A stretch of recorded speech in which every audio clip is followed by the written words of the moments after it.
relationships, drama, philosophy. Relationships, drama, philosophy. Welcome to the Ella Habibi podcast. If you're craving more adventures in life, whether to live it vicariously through us or to get ideas to spark your own, this is the podcast for you. I'm Shelby. And I'm Scott. We're a couple exploring life, sharing the ups and downs of figuring it all out, whether it's our travel stories, relationship goals, tough moments or philosophical conversations. It is never a dull episode. Join us on this spinning rock we call Earth as we figure it out together. To all our new listeners, welcome, and to everyone else, welcome back. Before we jump in, jab the like button, headbutt subscribe, drop 5 stars on the podcast like a mad genius, and share the episode by skywriting it in the clouds. It keeps the adventures coming. Head over to our TikTok to catch the best bits from today's episode, and if you're joining us for the first time, you can go back and see all of our favourite moments. And to all our new listeners, I'm your resident wordsmith, lexicographer and etymologist, also known on this podcast as the countdown legend, Susie Dent. So if Scott ever says, Susie, please help, it's because he's asking me to find the correct word for the scenario. That is correct, because I struggle with my words. So Shelby comes flying in with her ninja powers to let me know. I'm a ninja wordsmith. You are a ninja wordsmith. We're on episode 81 of the Al Habibi podcast, and as it's a fresh new start of the new year, we thought it'd be a good idea to sort of sum up what we've been up to lately, things that we haven't got around to, because like the last couple of episodes have been like Christmas based, New Year's based resolutions and so on, but we haven't given you updates on what we've been up to in our lives.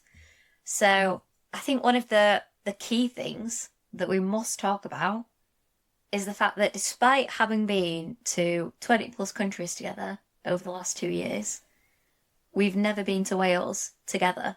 We've both been separately, but never together. And this is, why is that important, darling? Why don't you tell the listener?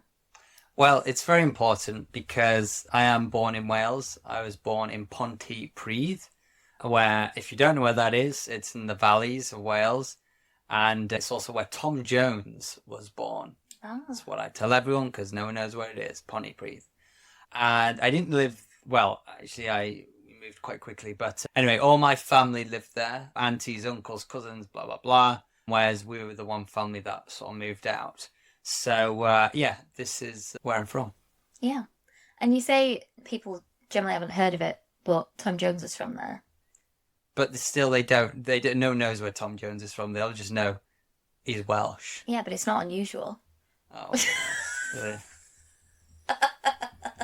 Well, this is why we don't plan these in. No, I just like to drop them in. That was a good joke, though. You should keep that up. Thank you, I appreciate it. But yeah, why it was significant to let you know, because maybe you're thinking, oh, you just have to see your family at Christmas. Well, why it's a bit more of a significant update is because I won't bear you with the details. Like every parent in this day and age, my parents broke up at a very young age, and in short, that situation, whatever, ended up unraveling into us having less of a connection with my cousins, my uncles, aunties, grandma, granddads. I had less of a connection, especially to my dad's side. We just lost that contact through different reasons, and it was a shame because as a kid I used to always go there always go to Wales, see all my family, my dad's and my mum's side. I'd spend bunch of Christmases there. My fondest Christmas memory is actually at my mum's nan's house. So really, really fond memories. But it's crazy how time goes. And we worked it out. I had not, the people that I went to see, which was my dad's mother and my mum's mother's sister, my grandma and auntie. I don't know why I didn't just say that. We worked out that I've not seen them for 20 years. That's so crazy. That's such a long time, isn't it? Yeah, that kind of freaked me out when we realised that. I was shocked to realise it was that. Absolutely shocked. And that's pretty much in line with when they broke up. And it's just how it went down, you know. Weird stuff happens when that happens as a child. And I was so young, I didn't really sort of figure out in my head, oh, we should still go. I just sort of accepted, oh, we don't go to Wales as much now. We see less people now. And then that just became a norm. And then I didn't really think much of it until the older I've got, I must say, I'm more focused on reconnecting and cherishing moments and really enjoying the small moments. And yeah, me and my mum just spoke about it earlier in the year. He said, they haven't got long left. We're talking in their 90s now. Naturally of age, you get hit with some pretty crap conditions and illnesses and struggles. So that has not helped things. So we're like, it's crazy not to. I guess it all started almost from a card last year where I just started thinking about it. And I sent for the first time a Christmas card in 20 years to them from us with a personal message to them both. And they both replied months later. And it was just so heartwarming. It just showed the love was still there. And that probably what inspired the idea. And then me and Mum was talking like, yeah, it's crazy. Let's do it. So now we're going to make an annual thing of it again, which it used to be. But yeah, so that was why it's significant. We're seeing them after 20 years. It was really special. And like for you, I can't imagine how special it must have felt. But like for me as your partner to come down and get to meet some relatives that I haven't met before. That was really special for me. And to be in your motherland together. Yeah, it felt extra special having you there, especially again coming from that Christmas card the year before. Like I introduced you for the first time on that Christmas card, and I literally said in it, I hope you get to meet her one day. And a year later we did, so it was quite special that happened. So yeah, that was extra special, and I'd been pretty gutted if we weren't able to make that happen. So yeah, I'm chuffed that we have. It was wonderful. It was like time had never gone. Whilst naturally of age you have a bit more ailments, but the homes were the same. They were so loving. It was just, we were just thinking about past memories and just laughing about life. And yeah, it was special. I was kind of starstruck. I don't know if starstruck's the right word, but it was almost like I was meeting a celebrity. Like, I know that sounds weird, but I was kind of speechless. I didn't know what to say for the first couple of hours when I met them both separately. But this is how I summarized it. And I promise you this is not mean. It's just an honest how it felt. Because I'd got used to not seeing them, and because of how old I knew they had got, and I hadn't heard anything about them. There was no news, there was no information that would ever be fed to me sort of post the breakup. It got to a point where I basically accepted they were gone in my life. Like I hadn't actively one day gone, oh, they're dead, or oh, they're not in my life. I didn't do that. I just naturally, you just sort of on hand that memory, and they don't exist anymore. It was almost like they didn't exist anymore because I never saw them, never heard anything about them. So when I finally saw them, it just confused my brain because I had, in that moment is when I made this realization, I had accepted they didn't exist anymore in my life, like in my reality. That was just, I'd never see them again. So it just felt a bit bonkers to know when I got there, they were there this whole time.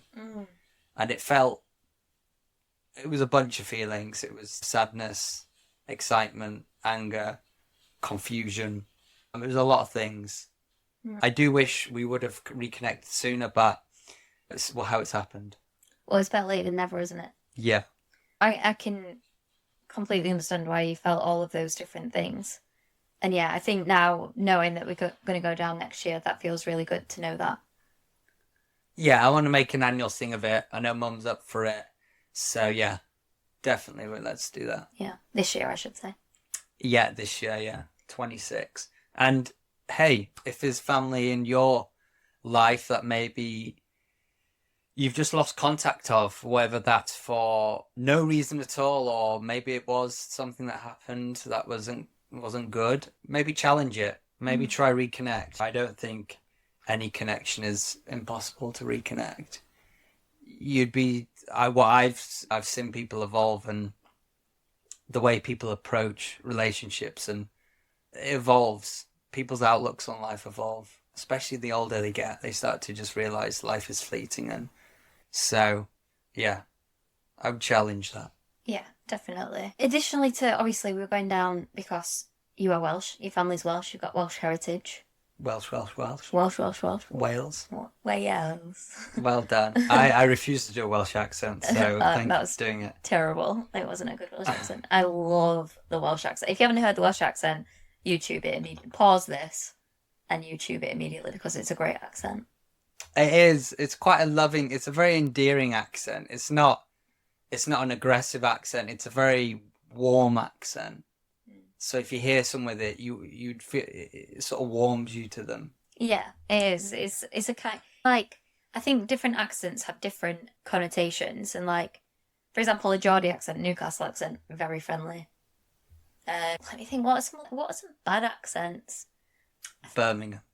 No, you can't say that. It's a terrible accent. Your mum's partner's from Birmingham. Yeah, and I've told him he's got he doesn't have a strong one, thank God. But Birmingham don't like that accent. It's a sad accent, I think. It's sorry if I've just annoyed some listeners. I don't know. The Cockney accent is a bit silly. Yeah, I think the Cockney can be a bit abrasive and a bit, yeah. But I probably outside of Welsh, I'd say Scouse is my favourite. yeah. I absolutely love the Scouse accent. Liverpool accent is really good. Glaswegian is a bit intense. Yes. It's a bit scary. Yeah. For anyone who doesn't know, that's someone from Glasgow Yeah. in Scotland. But yes, so additionally to you being from Wales, we recently found out through years ago, my neighbour, who sadly now has passed away, he did our family tree back 300 years. And my mum came across it and learnt that her great grandfather married a woman in Cardiff in Wales. So we can only assume that is because she must have been Welsh. Yeah. So when I was chatting to her, she didn't have it in front of her, but oh no, sorry, she was going through it. So yeah, it was a realization for your mum as well. Yeah. So I think that's really cool. I would like to do this ancestry thing where you look it all up. Yeah. But yeah, I think that's really quite special to learn that you have some Welsh in you. Isn't it? I think we should do the my brother's done it, that like 23andMe or Ancestry. I'm not sure, like where you do the DNA bit. Yeah, I think they're similar. I think Ancestry doesn't, but I think one way you just give them loads of information, the other one they actually take. Yeah, I think there's an Ancestry DNA branch of what they do. Yeah, I would love to do that one. Yeah. Yeah, why not make it this year? Maybe, yeah. Well, I think this year would be a great year to do it. Yeah, I think what's helpful is going around your family to get to create your own tree from their memory, and then providing that helps apparently. Yeah. So yeah, maybe we do that. I mean, I think I'm probably slightly more interested. Well, no, I am. I mean, you've got yours. Yeah, and I mean the DNA though. Oh, DNA okay. one. Okay. Well, you figure out what you as an individual are made up of. Oh, I understand. Oh, yeah, I'll do that. No problem this year. The other one, we'll eventually do. But yeah, what I find interesting is that your next door neighbour that sounds a bit strange out of context that he just came and did your ancestry background. But as I found out, he just liked it as a hobby. Yes, that was one of his pastimes. He was an avid gardener. A really good gardener. In fact, in lockdown, he helped me plant loads of stuff and brought us lettuce round and stuff. Like he'd bring us stuff that he'd grown, and he gave me tips for growing different things. It was a really lovely man.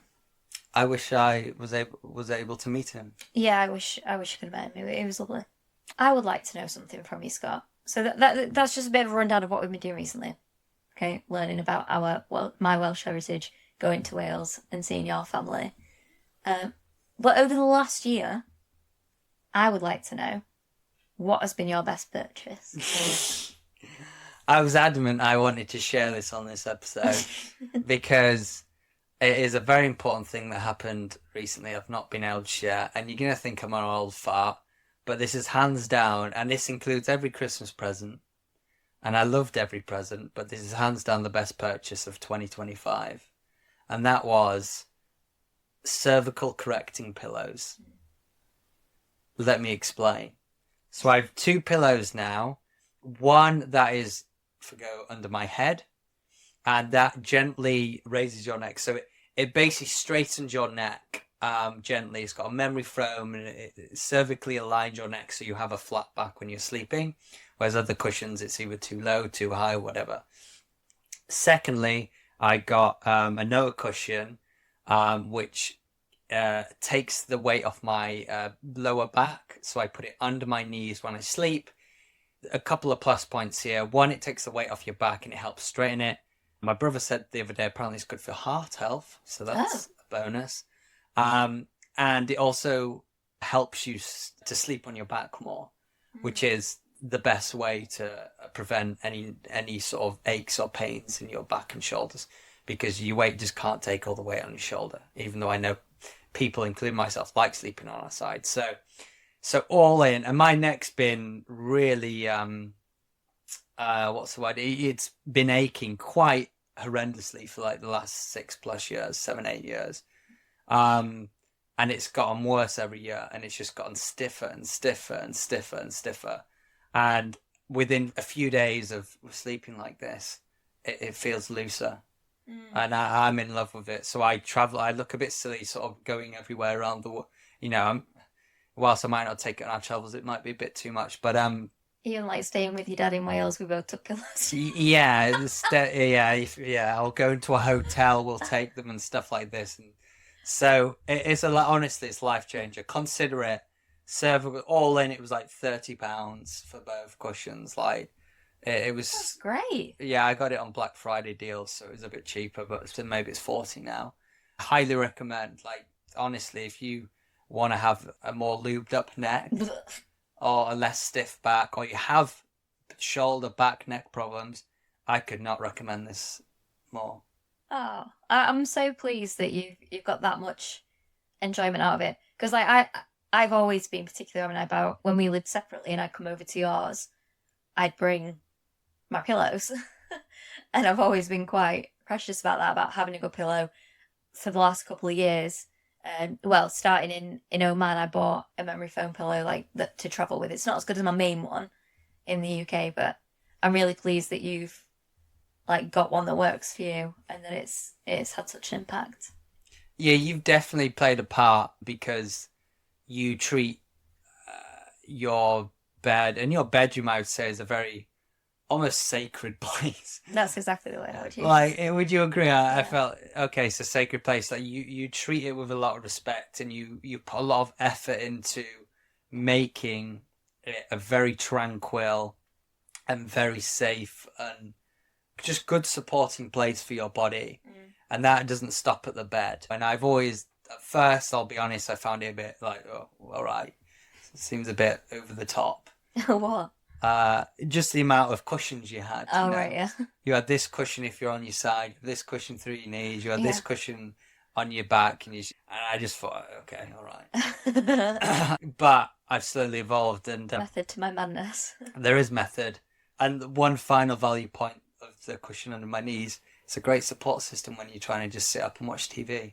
Yeah. Because there's nothing more annoying than making a cushion mountain and loving it for the first 30 minutes, but then slipping down. Yes, and it's like triangular, isn't it? It is. So literally, like I don't have to move. I just lean back. Right angle triangle, something like that. I don't know. Oh. It's a triangle tipped over. Yeah. Basically.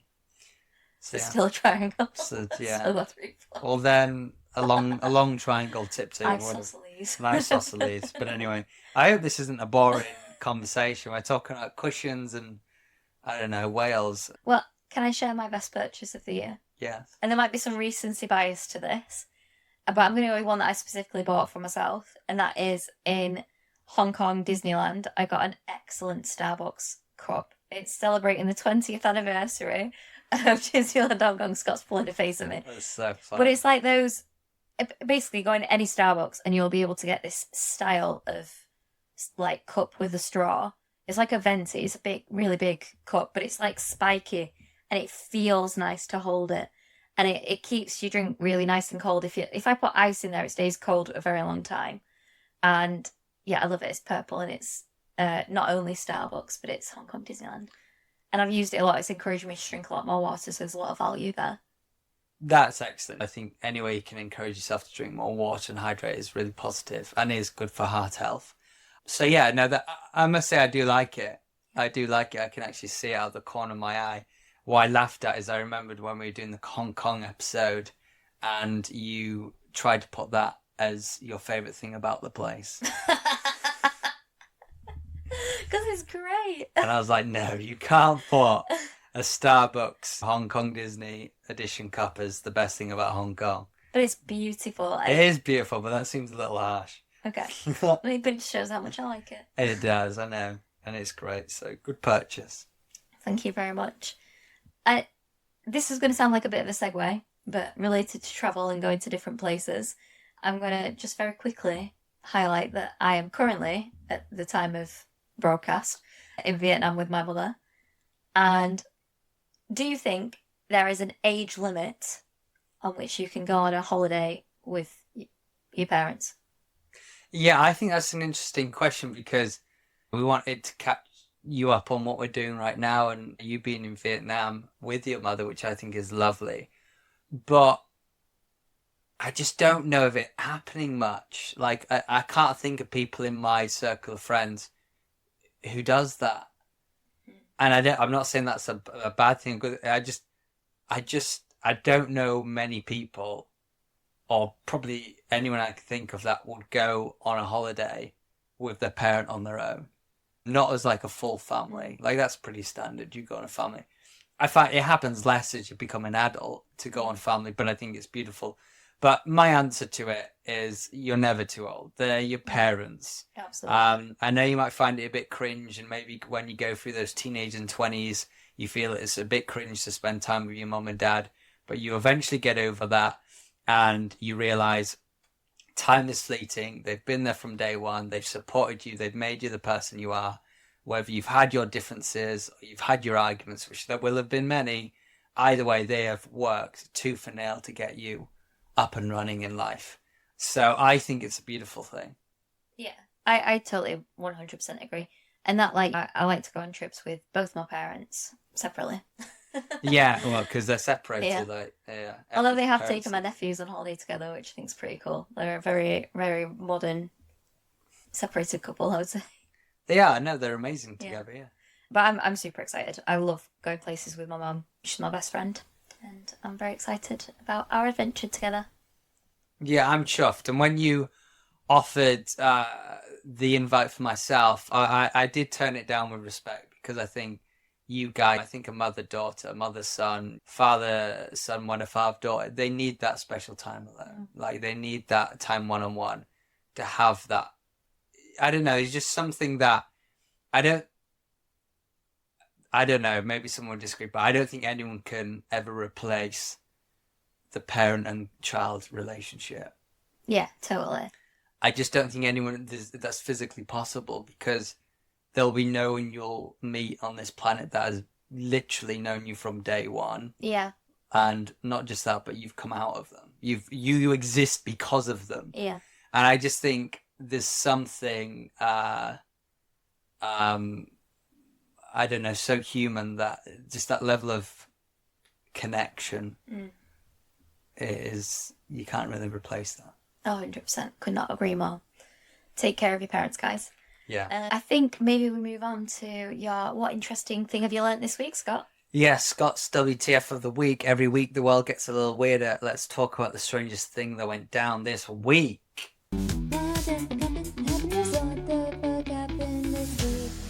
Gina Kassoff. Do you know Gina? Not familiar. Not No. seen her. So she's a former children's fashion designer from St. Louis. St. Louis. Do you say Louis? You don't say that, do you? I say St. Louis. But- Louis, the... Meet me in St. Louis. Oh, St. Louis. Oh, I thought it But was... I think Americans say St. Louis. Oh, okay, I got it right. It's also the wrestling legend Randy Orton, where he's actually from. Oh. But anyway, she has become a viral doll mum. So, a mother of a doll. Oh. And she has 20, how they describe, hyper-realistic reborn dolls, Okay, which already sounds creepy. it does. And she's basically created a channel around this called The Dolls Aren't Real, which which launched in March in the last couple of years. And it basically features routines like morning wake up, school role play, school trips, bath times, everything with the dolls. And yeah, despite critics calling her a creepy hobby or a bit disturbing, she's made over apparently $200,000 in the past year from views and subscribers.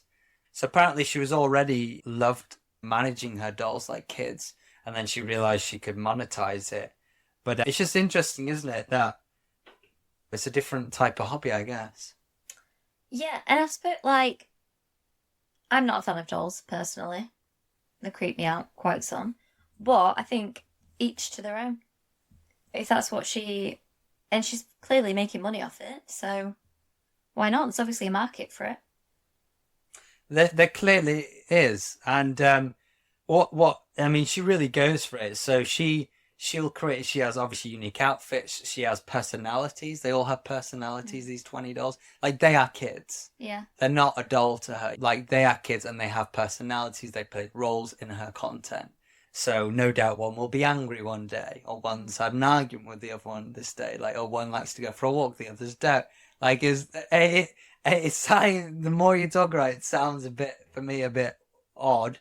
But when I read this, I thought, fair enough. She challenges the critics, saying it's a societal double standard. For example, when adults play video games, Yeah. or engaging other hobbies like this, where they have ridicule. Maybe for example, for me, am I 32? Yes. Oh my No, goodness. not yet. For example, my love for wrestling, and I'm talking about the entertainment of wrestling, WWE, the AEWs, TNA, that wrestling. I love it. Always have. I've always loved it from a kid and still love it today. And you get ridiculed for it. People laugh at it. People see it as a kid's thing to be into. Now, more than ever, that narrative is changing because the new ownership and the way they're shooting it and advertising it, it's actually, I would say, had the biggest impact in recent times to change that narrative. But still, you will get ridiculed for it on a mass level. So I think it's fair enough. I went into this story thinking she's strange, but now I think I'm coming out saying good for her. She's found a hobby she's passionate about. Exactly. Like, what does it matter? We're all into different things, and who's to say that one person's interest is more important than someone else's? Agreed. And she's not hurting anyone, is she? She's just having a bit of fun. Yeah. Yeah. Totally. Well, interesting story. I think now it's time for Shelby's Good Vibes Only. Let's take a break from the chaos. Here's something to make you smile this week. Shelby's Good Vibes Only. In the wild, a polar bear has adopted a cub that isn't her own. And I love this wintry tale. It's actually been caught on camera, which I think is really cool. But in the Arctic, a wild polar bear was filmed adopting this cub. But that's actually an unusual activity for polar bears because they're quite solitary animals. And she's kind of taken it and kept it as her own. She keeps it close, feeding it. But this is super rare, and I think it's amazing that it's been caught on camera. And just a heartwarming story about polar bears. It is. I'm not surprised to hear polar bears are quite siloed and cut off. I would expect it to be quite a lonely mission out there in the cold. So I think it's lovely to see that. And I know this sounds gruesome, but because of the lack of food, there are a lot of animals that would actually instead choose to just eat the baby. Oh no. They would just choose to eat the weak or eat the baby just to survive. Yeah. So to see this, polar bear is probably seen as that type of animal that would do that because they are known for being pretty terrifying. I think it helps change our perspectives on actually there's a lot of kindness in everyone and everything. Absolutely. And I love those examples of like empathy in animals. I mean, I know that animals can feel and have emotions, but I don't think a lot of people think of them in that way. And on a side note, do you know the difference between the Arctic and the Antarctic? Doesn't one have penguins on and one has polar bears on? Well, so I think, and listener correct me if I'm wrong. I think Arctic means with polar bears, and Antarctic is like anti, like no polar bears. I think that's what it means. Antarctic. Ah, okay. Yeah. Ah. So I think like the very name of it means with polar bears, without polar bears. Ah, okay. I wonder what the difference is. Everyone always says, "Oh, you've got to go to the Arctic." Like Well, Antarctica's like really hard to get to, isn't it? the Antarctica. Yeah, I wonder which one. Like, would you feel like you've achieved it if you go to one of them, or do you feel like you'd have to go to both of them? Tough question, because I mean it's literally on the opposite side of the world, isn't it? Literally, right? Um, What do most people go for? Do you reckon they go for like the circle, right? They want to get. was the North Pole in the Arctic? I don't know, is that a silly question? Is the North Pole real? Wait, it is. Close enough, alright. Where Santa's from. Yeah, I guess that would be the coolest, is go to the North Pole and meet Santa and all his elves. So I think that'd be my aim instead. Yeah. But whoa, what a lovely, lovely story. If you did enjoy this episode, please do go check out our other episode, which sort of I recommend this episode because it summarizes really our year of travel and adventure. So I think it's a good episode to go to because we've sort of summed up what we've been up to the last month or two. And this sort of sums up the whole 2025. So it's called Nomadic Life, the Highs, Lows, and Strange Realizations of Traveling to 12 Countries in 12 Months. Before we get all swallowed up by the madness of day-to-day life, please can you do us a favour and jab the like button, headbutt subscribe, drop 5 stars on the podcast like a mad genius, and share the episode by skywriting it in the clouds. It keeps the adventures coming.